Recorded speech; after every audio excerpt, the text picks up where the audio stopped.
HCI가 만들어지고 AI가 만들어질 때 거의 같은 분들에 의해서 같은 타이밍에 만들어졌기 때문에 이론적인 배경이 거의 비슷해요. 그래서 그 이론적인 배경을 갖다 설명하는 시간을 갖도록 하겠습니다. 이제 우리가 어떤 태스크가 있다, 어떤 서비스가 있다. 우리 아까 얘기 나왔던 스픽을 갖다가 얘기를 드리자면은 문제 공간과 솔루션 공간, 문제 공간 프로블럼 스페이스라고 얘기를 하고, 그다음에 솔루션 스페이스라고 얘기를 해요. 근데 이 기본 결론부터 얘기하면은 시스템의 유용성을 높이기 위해서는 이 프로블럼 스페이스하고 솔루션 스페이스가 동일해야 된다. 라는 게 가장 기본적인 얘기예요. 근데 이게 너무 구름 잡는 얘기니까 이제 조금 설명을 갖다 하자면은 인공지능이나 시스템에서 바라보는 우리 문제를 해결한다 라고 하는 것은 문제 공간이라는 곳에서 프로블럼 스페이스에서 사람들이 서치를 해서 시초 상태에서 목표 상태로 이동하는 경로를 문제 공간이라고 그러고, 솔루션 스페이스라고 하는 것은 우리가 어떤 특정 목적을 달성하기 위해서 만들어낼 수 있는 모든 제품과 서비스의 집합을 갖다가 솔루션 공간이다 라고 얘기를 해요.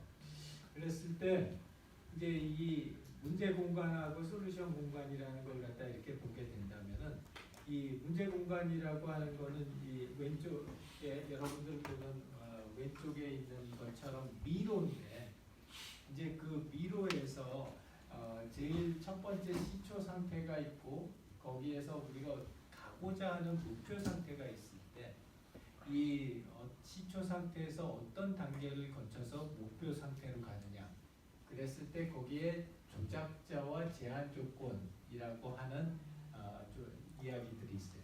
이 스픽의 예를 들어서 설명을 하자면은, 아까 그 굉장히 재밌는 얘기를 했는데, 뭐 커피를 내리면서 유창하게 영어를 하는 걸 갖다 보면서 나도 저렇게 했으면 얼마나 좋을까라고 생각했다는 거죠.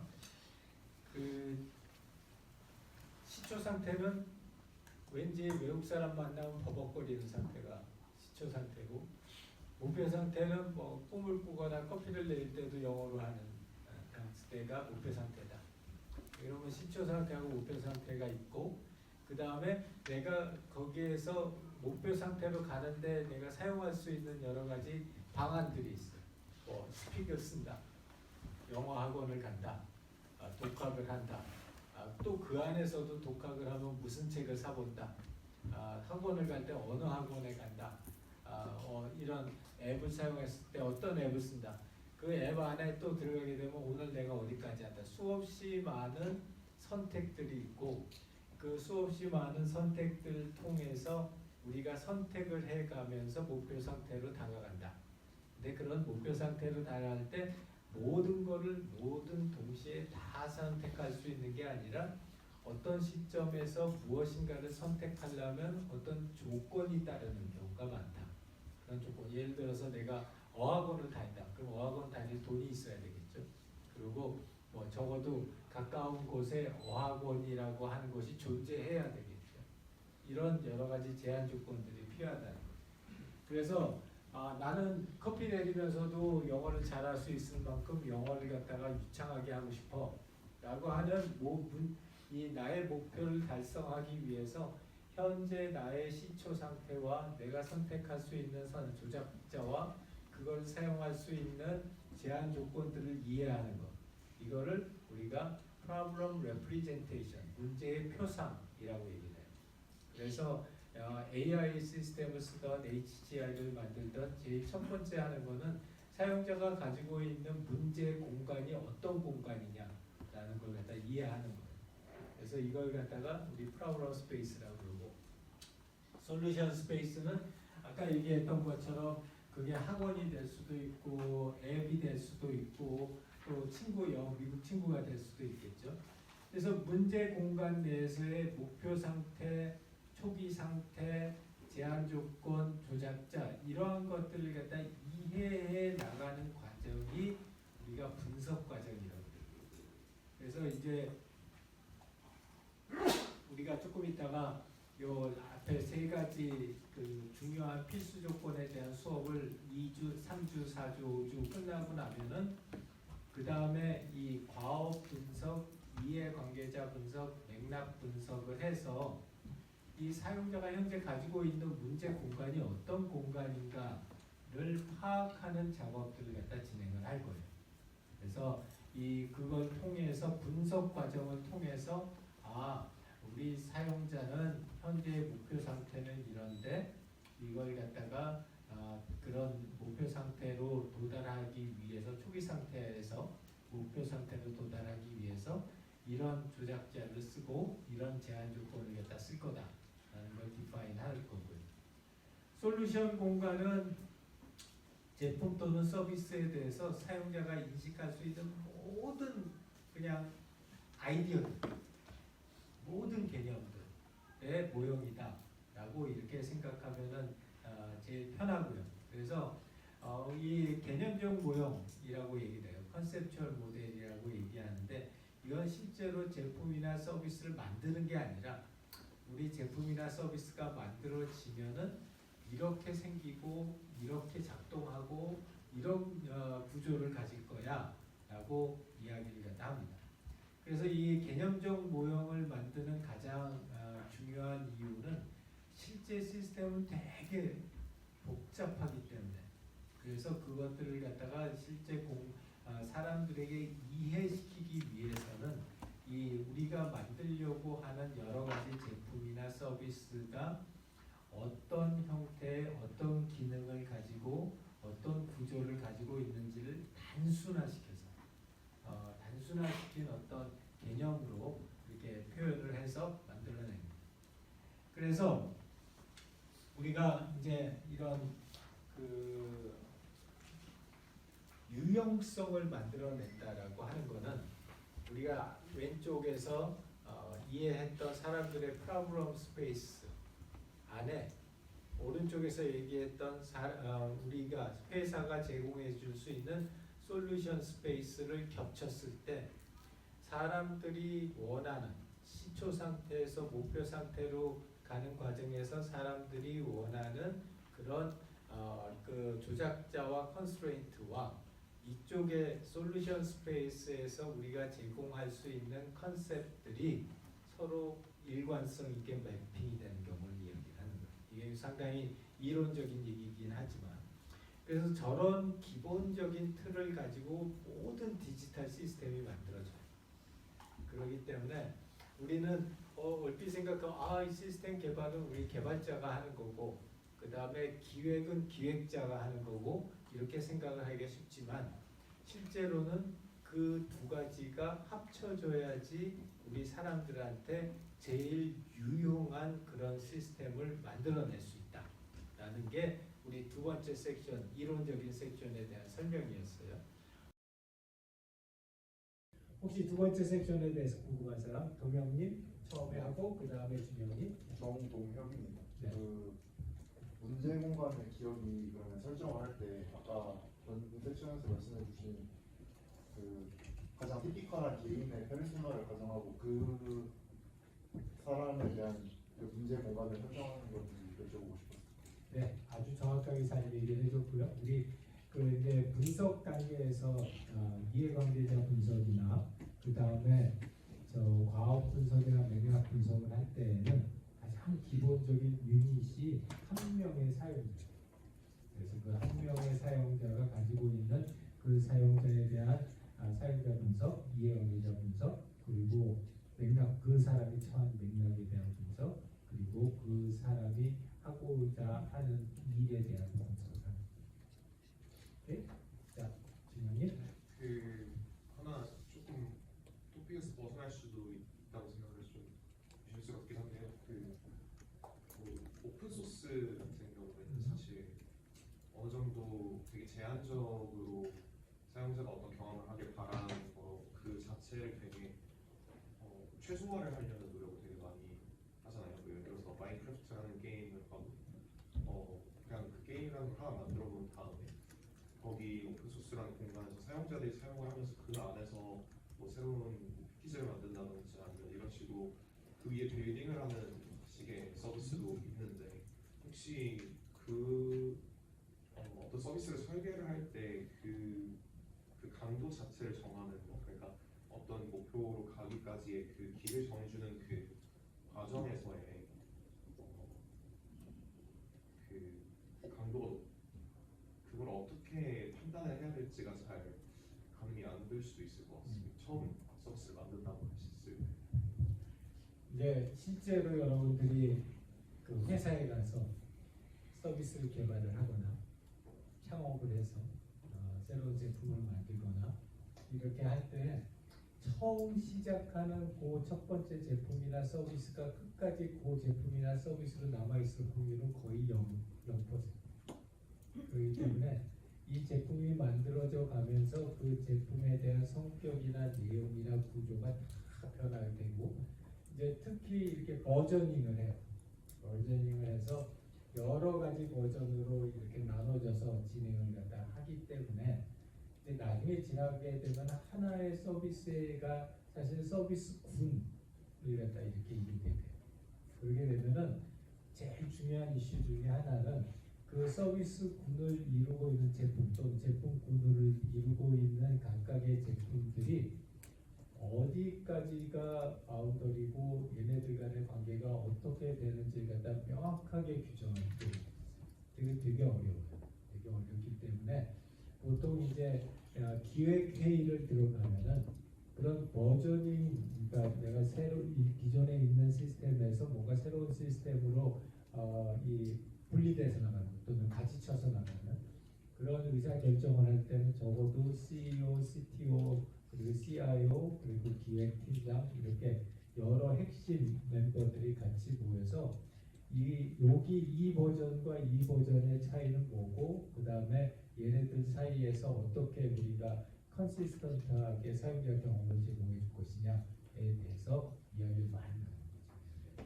그래서 그게 아까 질문했던 솔루션 스페이스하고 굉장히 유사한 개념이긴 해요. 근데 이제 솔루션 스페이스는 그게 좀 더 개념화된 거예요. 그래서 그걸 갖다 실제로 제품이나 서비스를 만들 때 우리가 그 수준의 그러니까 솔루션 스페이스의 수준이 아니라 지금 얘기했던 그 버저닝 수준까지 내려가는 것은 굉장히 디테일한 수준까지 내려가야 된다 하는 걸 갖다 한번 강조하고 싶었어요. 네? 네, 우리 최연님. 네. 기업이 서비스를 출시를 할 때 설정한 목표 상태와 유저가 그걸 사용하면서 목적으로 한 목표 상태가 다를 수도 있다고 생각을 합니다. 예를 들어 유저는 조금 기업이 목표의 목표 상태를 유도했다면 유저는 50% 정도만 좀 실력을 높이거나 그런 목적을 달성한 거기서 사용을 할 수도 있는데 만약에 그렇다면 기업이 설정한 그런 좀 솔루션이 사용자로 하여금 조금 난 이 정도만 하고 싶은데 자꾸 이 서비스가 좀 더 높은 상태인데 구한다? 라고 하면 피로감을 느낄 수도 있다고 생각을 하거든요. 그러면 그럴 때 이제 유용한 서비스라고 할 수 있는지 그리고 기업이 그렇다면 좀 어떠한 대처를 할 수 있을지 굉장히 좋은 질문이고요. 우리가 그런 질문들을 갖다가 기본적인 전제 조건 중에 하나는 아까도 얘기했지만 그런 상황이 발생하면 그건 더 이상 유용한 서비스가 아니고 유용한 제품이 아니고 그렇기 때문에 그 둘간을 갖다 싱크를 갖다 시키는 게 제일 중요한 거죠. 제가 이제 우리 다른 친구들한테도 그런 얘기를 하는데 사용자를 교육시키려고 하지 마요. 또는 변화시키려고 하지 마요. 그러니까 지금의 질문을 하자면 당장 거기까지 쓰고 싶지 않은데 회사에서 너 이거 아마 써보면 진짜 좋을 거야. 써봐. 이거 몰라서 그래. 안 써봐서 그래. 이렇게 해서 교육을 시킨다고 생각을 하는데 엄청 어려워. 그러니까 사용자가 가지고 있지 않은 니즈를 갖다가 주입을 시킨다던가 또는 그걸 가지고서 새로운 니즈를 갖다 트라이하게 만든다던가 하는 건 엄청나게 어려운 일이기 때문에 그런 경우가 발생한다면은 당연히 회사가 맞춰가야 되는 점이고 맞춰가기 위해서 우리가 이용자 사용 이해관계자 분석 같은 걸 진행한다. 이렇게 생각하면 더 좋을 것 같아요. 우선 수님이 명확하게. 네. 우리 승아님. 네, 승아님. 신승아입니다. 네. 저는 우리 앞서 승아님은 앉아 있을 때는 앉은 키가 작은데 아까 내 앞에서 질문하다 보니까 엄청 크더라고요. 감사합니다. 앞선 질문과 약간 연관될 수 있을 것 같은데 저는 제한 조건의 개념에 대해서 조금 더 질문을 드리고 싶고요. 제한 조건에 대한 이해를 기반으로 그 서비스가 시스템을 만들어갈 수 있다고 생각하는데 저희 앞선 시간에 배웠던 3차원 경험 무형에서 그 내재적 기인점을 만드는 것이 시스템 주도가 아니라 사용자 주도로서 사용자가 느껴야 한다고 말씀을 해주셨습니다. 그렇다면 저 제한 조건을 좀 사용자가 주도하면서 서비스를 자연스럽게 시스템을 따라갈 수 있도록 하려면 좀 어떤 부분에 집중해야 할지 궁금해서 질문드립니다. 그 두 챕터를 이렇게 연관시켜서 질문하는 거 굉장히 잘해요. 그거는 앞뒤에 배운 걸 갖다가 연결시킬 수 있다는 능력이 있다는 거기 때문에 그거는 굉장히 잘한 거고요. 그런 질문을 갖다가 한 사람 보면 나는 저 사람은 이 다음에 나보다 훨씬 더 유능한 학자가 되겠다 하는 생각이 드는데 일단 뭐 학자가 될 건지 안 될 건지는 본인의 선택인 거고 자 일단 그거에 대한 너무 좋은 질문이고요. 첫 번째 약간 바로잡고 싶은 게 하나 있는데 내재적인 기인점하고 외재적인 기인점이 있었을 때 내재적인 기인점으로 가야지 좋은 경험이다는 아닙니다. 그 제품이나 서비스의 성격과 또 처한 상황과 그 사용자의 성격 특성에 따라서 내재적인 경험이 최적의 경험일 수도 있고 외재적인 경험이 최적의 경험일 수도 있어요. 그래서 무조건 내재적이라고 해야지 좋은 경험이다라는 건 아니다. 근데 그런 점을 갖다 우리 다른 학우들도 아마 비슷하게 생각했을 수 있기 때문에 그 점을 갖다가 굉장히 잘 지적해 줬고요. 그 다음에 두 번째는 그때 얘기하는 내재적인 경험과 여기서 얘기하고 있는 컨스트레인트, 제한 조건이라고 하는 건 약간 맥락이 달라요. 그러니까 거기서 얘기하고 있는 내재적인 조건이라고 하는 건 사람이 못해서 외재적으로 가는 게 아니라 사람이 원하는 경험이 본인이 좌지우지할 수 있는 그런 경험이기 바랍니다. 이제 그런데 여기에 컨스트레인트라고 하는 건 본인이 처한 현재 상황에서 봤었을 때 내가 취해서 작동할 수 있는 오퍼레이터와 그러지 못한 오퍼레이터가 있다.